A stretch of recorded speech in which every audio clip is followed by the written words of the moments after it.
గబ్బర్ సింగ్ ఒక పెద్ద sensation.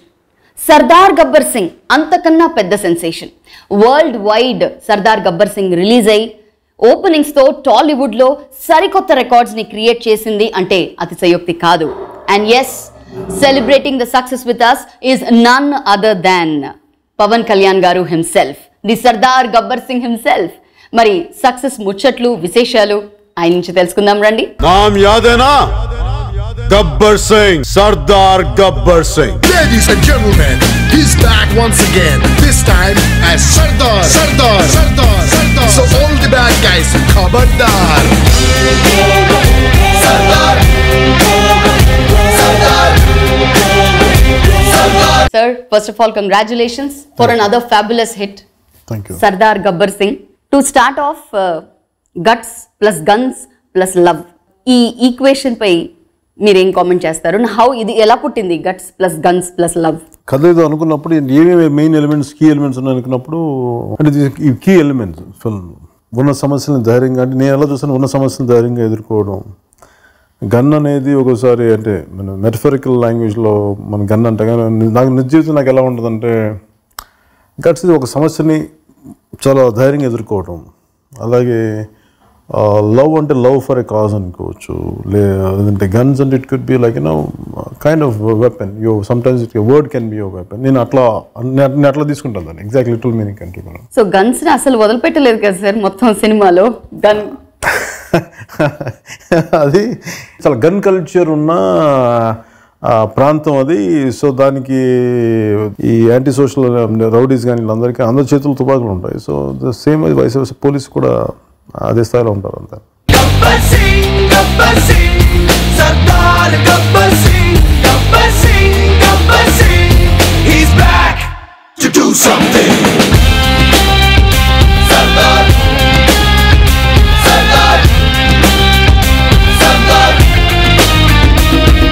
On a serious note sir, Sardaar Gabbar Singh కథ ఎలా మొదలైంది అండ్ యాజ్ అ రైటర్గా దీనికి ఇన్స్పిరేషన్ ఏంటి? అంటే ఈ కథకి ఇన్స్పిరేషన్ అంటే ఈ కథ ఇదేదో మనం గ్రేట్ లిటరరీ నేను నమ్ముతానంటే ఫిల్మ్ ఈజ్ ఫర్ ఎంటర్టైన్మెంట్. ఏదైనా దాంట్లో ఏదైనా చెప్పగలిగితే ఏదైనా చిన్న సోషల్ మెసేజ్. నేను బేసిక్గా వచ్చింది సినిమాలో గ్రేట్ అంటే నాకు చాలా ఆర్ట్ సినిమా ఇష్టం, న్యూ వేవ్ సినిమా ఇష్టం. నేను చిన్నప్పటి నుంచి చాలా పెరిగాను, మేబీ జర్మన్ సినిమా చూసి. బట్ నాకు ఇండియన్ కాంటెక్స్లో సగటు భారతీయులు కావాల్సింది, మనకు ఎన్నో సమస్యలు ఉంటాయి బట్ ఫైనల్లీ వాళ్ళకి సినిమా అనేది ఒక ఎస్కేప్ ఎలిమెంట్. అది అంటే ఇంట్లో ఉన్న అన్ని సమయం బై సినిమాలోకి వెళ్ళి అది ఒక ఎంటర్టైన్ చేయగలదా లేదా అనేది ఒక మేజర్ మనకి ఒక యూఎస్పీ వాళ్ళు చూడగలిగేది. అది నేను అందుకే నాకంటే సినిమాలు అనేది నాకు అంటే నేను సినిమాలోకి రాకముందు అసలు ఎలాంటి సినిమాలు చేయాలి అవి అనుకున్నాం. నాకు ఫైనల్గా it should be entertainment based. కుదిరితే ఏదన్నా సోషల్ అంటే నాకు చాలామందిని అబ్జర్వ్ చేశాను, ఒక్కొక్కరికి వాళ్ళకి ఇష్టం చెప్తా ఉంటారు. Like Raj Kapoor, he talks about romance, కొన్ని సోషల్ కాన్షియస్ ఏదో ఉంటాయి. అందరిలోనూ ఒకటి ఏం చేస్తుంటే మొత్తం అన్ని చెప్తూ కూడా ఎక్కడ ఒక సోషల్ రెలవెన్స్ ఏదో ఉంటుంది. సో నా సినిమాలో కూడా అదే ఉండాలని ఒక ప్రయత్నం ఉంటుంది. దాంట్లో భాగంగానే ఇది ఎంటర్టైన్మెంట్ బేస్డ్ ఫిల్మ్ మీద కానీ ఆలోచించాను తప్ప ఇట్స్ నాట్ అబౌట్ కథ కొత్త కథ కాదు. అందుకే నేను ట్రైలర్లోనే కథ చెప్పాను. ట్రైలర్లోనే చాలా క్రిస్ప్గా నేను కథ చెప్పాను. ఎందుకంటే మీరు ఇలాంటి సినిమాకి చూడబోతున్నారు, ఇది ప్రిపేర్ అవ్వను అని చెప్పాను. అలాగే నాకు ఏం నచ్చిందంటే, మరి ఏదైనా సరే పొద్దున్న వేసినప్పటి నుంచి ఇప్పుడు అందరూ సినిమాలు 4-5 పాటలు ఉండాలి, ఇన్ని ఫైట్లు ఉండాలి. ఇది ఒక కన్వెన్షనల్ ఫార్మాట్ మన ఇండియన్ సినిమాకి. అది ఒక మేజర్ పెద్ద హీరోలు ఉన్నప్పుడు వాళ్ళందరికీ ఏంటంటే ఒక కన్వెన్షనల్ ఫార్మాట్లో దాంట్లో కొత్తదనం క్రియేట్ చేయడానికి ప్రయత్నిస్తాను. నేను ఒక కన్వెన్షనల్ ఒక మామూలు కథను తీసుకొని దీనికి బ్యాక్డ్రాప్ ఏముంటుంది అని దీనికి కనెక్ట్ ఏంటంటే, నేను సినిమాలో రాకముందు ఇప్పుడు ఫ్రెండ్స్ తోటి బయటికి వెళ్ళి తిరుగుతూ ఉండేవాడిని. కొన్ని ఊర్లు ఇలా తిరుగుతున్నప్పుడు ఒకసారి ఖమ్మం అటు సైడ్ సీలేరే వెళ్ళాను. వెళ్తే అప్పుడు ఇంకా మధ్యప్రదేశ్, ఇంకా ఛత్తీస్గఢ్ అవ్వలేదు, ఇట్ వాజ్ మధ్యప్రదేశ్. నాకు కల్చర్ షాక్ బాగుంది. మధ్యప్రదేశ్ నుంచి వచ్చే మనుషులు కానీ మనకి ప్రతి రాష్ట్రాల సరిహద్దులు లేదంటే ఒక్కొక్క ప్రాంతాన్ని బట్టి మనుషులు ముఖ కవళికలు రూపురేఖలు మారిపోతుంది. నాకు ఈ ఆంధ్ర బోర్డర్ ఇలా దాటిన ఒక క్షణంలోనే వీళ్ళుగా నాకు అందరూ కలిసిన ఒక కన్వర్జింగ్ పాయింట్ ఉంది. నాకు అందరిని అక్కడ చూసేటప్పుడు నాకు చాలా సరదాగా అనిపించింది చూస్తుంటే. ఇలా అంటే నా బేసిక్ అబ్జర్వేషన్ జనాల్ని చూడటం కాబట్టి నాకు అది ఎక్కడో ఆ ఇంప్రెషన్ అది ఉండిపోయింది. ఆ కల్చర్ కూడా కనిపిస్తుంది సార్ సీన్లో. ఆ తర్వాత అక్కడ ఎగ్జాక్ట్ ఇంత కల్చర్ ఉందా లేదా నాకు అంటే నేను చెప్పలేను కానీ maybe I took more of UP culture. Then adapted ఇట్లా అలా ఒక ఫిక్షస్ టౌన్ ఒకటి క్రియేట్ చేసి దాంట్లో తెలిసిన పాత కదా అని చెప్తే దీంట్లో కొత్తదనం ఉంటుందని ఆ ఉద్దేశంతో చేశాను. भारत देश के 3 राज्यों के बीच में बसी एक रियासत रतनपुर, जो कभी खुशहाल और समृद्ध हुआ करती थी, लेकिन आज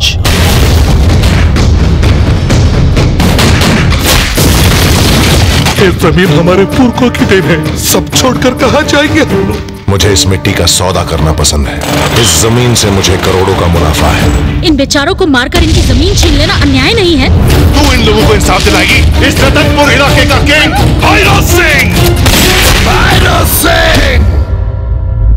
సో సర్దార్ గబ్బర్ సింగ్ అంటే going back to Gabbar Singh, మీకు I think Gabbar Singh character చాలా నచ్చింది మీరు చేసిన తర్వాత, మీరు చూసిన తర్వాత, ఐ థింక్ హిట్ అయిన తర్వాత.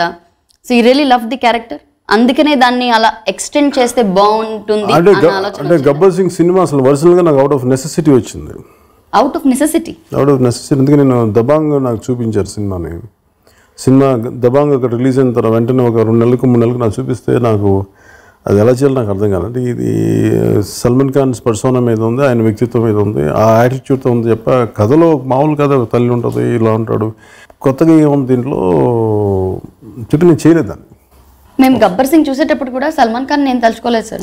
అదే న్యూ గబ్బర్ సింగ్. అదే దాని కారణం ఏంటంటే నేను అవుట్ ఆఫ్ నెసెసిటీ నేను మా బ్రదర్ ఏదో ఇష్యూస్ ఉంటే మాకు ఏదో ఫిల్మ్ ఏదో రిలవెంట్ ఫైనాన్షియల్ ఇష్యూస్ ఉంటే నేను దాన్ని తీసుకున్నాను, ఆ బాధ్యతని ఫైనాన్షియల్ బాధ్యత నేను తీసుకున్నప్పుడు సో వెంటనే ఏదో సినిమా స్టార్ట్ చేసి అప్పు తీర్చాలి, ఆ నెసెసిటీ అవసరం అనిపించింది. యాక్చువల్గా నాకు అవసరం 2 గబ్బర్ సింగ్లు అవసరాల మీద వచ్చినాయి సినిమాలు, అంతేగాని నాకు సినిమాలు చేయాలనే కంటే కూడా ఇప్పుడు అర్జున్ ఏదో డబ్బు సంపాదించి అప్పులు తీర్చాలనే దాని మీద వచ్చి స్టార్ట్ అయినాయి. ఈవెన్ ఫస్ట్ మాకు తెలియదు నేను ఇప్పుడు ఫస్ట్ గబ్బర్ సింగ్ కూడా అదే చాలా ఫైనాన్షియల్స్కి ఇవ్వాల్సిన డబ్బులు ఉన్నాయి. సో వాళ్ళ కోసం ఏదైనా సినిమా చేద్దాం, ఎలాంటిది సేఫ్ సినిమా ఏమి ఉండాలి, తక్కువగా అయిపోయేది, క్విక్గా అయిపోయేది, అలా చూస్తున్నప్పుడు నాకు మళ్ళీ అప్పుడు చూసిన దబాంగ్ గుర్తొచ్చింది, మళ్ళీ ఒకసారి చూద్దామని చూశాను. అప్పటికి అది నేను క్రియేటివ్ వర్క్స్ మీద స్టార్ట్ చేద్దాం. Actually Gabbar Singh title creative works మీద ఒరిజినల్ గబ్బర్ సింగ్ ఒరిజినల్.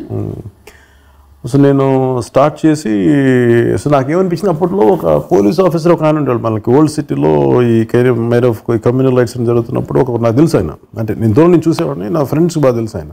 ఇప్పుడు కమిషన్ ఆఫీస్లో చూస్తున్నప్పుడు ఆయన గబ్బర్ సింగ్ అంటే ఆయనే చూపించేవాళ్ళు. నాకు ఎందుకు ఆ పేరు నచ్చింది. సో గబ్బర్ సింగ్ అని చెప్పి కొంచెం ఒక్కొక్కసారి ఫిల్మ్ మేకింగ్ ప్రాసెస్ ఒక అబ్స్ట్రాక్ట్ విజువల్స్ ఉంటాయి, ఇవన్నీ దీనికి అప్లై అవుతాయి అని చెప్పేసి. అలాగే మీరు చూస్తే గబ్బర్ సింగ్ డ్రెస్ ఇది మోర్ ఆఫ్ గుడుంబా శంకర్లో నేను ఒక క్యారెక్టర్లో ఉంటుంది పోలీస్ డ్రెస్, నాకు అవన్నీ గుర్తు వచ్చినాయి. అలాగే నాకు ఏదో ఇంకా వెల్త్కి ఏదో అంటే ఒక అన్రూలీ కాపు, అంటే ఒక రూల్స్ డ్యూటీ బాగానే చేస్తారు కానీ ఒక అపీరెన్స్ మటుకు చాలా అందరికి స్ట్రిక్ట్, ఒక మన ఏమంటుందని ఒక మనకు తెలుగు సినిమాలో వచ్చినట్టు ఒక అన్నయ్య ప్రతిబంధు ఇలాంటి సినిమాలు వచ్చిన స్ట్రిక్ట్ పోలీస్ ఆఫీసర్ కాకుండా ఒక లూజ్గా ఉండేవాడు, ఒకడు చూడటానికి ఈజీ గోయింగ్గా ఉండేది, ఒక చిల్డ్ అవుట్ పోలీస్ కాపు, కానీ డ్యూటీ చేసేటప్పుడు చాలా బలంగా చేస్తాడు. ఇట్లా ఏదో అనుకొని స్టార్ట్ చేశాను, దాని నుంచి పుట్టింది Gabbar Singh. And red colour అది కట్టుకోవడం అనేది ఎవరి ఐడియా సార్? అది అంటే మీ సినిమాల్లో కానీ చిరంజీవి గారి సినిమాల్లో కానీ కొంచెం క్యాల్కటా ఇన్ఫ్లుయెన్స్ ఉంటుంది. అండ్ కొన్నిసార్లు క్యాల్కటా చూడడానికి కూడా వెళ్ళిన రోజులు ఉన్నాయి సినిమాలో, బికాజ్ ఐఎమ్ బెంగాలీ అందుకనే. సో మా దాంట్లో అది రెడ్ అలా వేసుకుంటే దాన్ని గమ్చా అంటారు. గమ్చా అంటారు. గమ్చా తర్వాత అంటే బేసిక్ కాశీరావులో అంటే నాకు ఎక్కడ విజువల్ మాకు ఎక్కడంటే మేము ఒకసారి సమ్మర్ హాలిడేస్కి మేము మా ఇంటికి ఎవరిని ఎక్కువ మంది కజిన్స్ వీళ్ళందరూ వచ్చినప్పుడు మా టవల్స్ సరిపోయాయి. టవల్స్ సరిపోతే బాగా చీప్ టవల్స్ అని చెప్పేసి అవి పెట్టుకునేవాళ్ళు. సో నాకు ఎందుకు అది మెడలో వేసుకుని నాకు అలవాటు ఉండే చిన్నప్పుడు. అంటే అంటే అప్పుడు నాకేదో షాల్ కప్పుకోవాలి, ఏదో అమితాబ్ బచ్చన్ చూసి ఏదో అప్పుడు పాత సినిమాలు ఇట్లా మన కూలీలో వేసుకుంటాడు మేబీ అది అనుకుంటా. అసలు నాకు దొరికింది అప్పుడు మాకు టవల్స్ ఉంటాయి కదా కొంచెం పలుచుకుండే, నాకు దాన్ని ఏమంటారు మనది స్కార్ఫ్ లాంటి. సో నాకు అది వేసుకుని ఉండేవాడిని. సో నాకు ఎందుకు వేసుకుంటే నాకు ఏది వెల్తీగా ఉంది, ఇంకేది సరిపోవట్లేదు దీనికి, ఏది కావాలని చెప్పి నాకు ఆ బట్ట వేసుకుంటే బాగా అనిపించింది. అలాగే బెల్ట్ కూడా ఒక బెల్ట్ పెట్టుకున్నా ఇంకా సరిపోవట్లేదు, ఇంకేది పక్కన పాత బెల్ట్లు ఉన్నాయి, ఇంకో బెల్ట్ తీసుకు అవి కూడా నాకు కొమరంపుల్ డ్రెస్సులు యాక్చువల్గా ఆ ఒరిజినల్ గబ్బర్ సింగ్ స్టిల్ తీయించుకున్నాయి. I think both the films came out of necessity. So that's the story of Gabbar Singh అనమాట. ఇప్పుడే తెలిసింది మాకు. Gabbar Singh, Sardar Gabbar Singh, Gabbar Singh, Gabbar Singh, he's back to do something. Gabbar Singh, Sardar Gabbar Singh.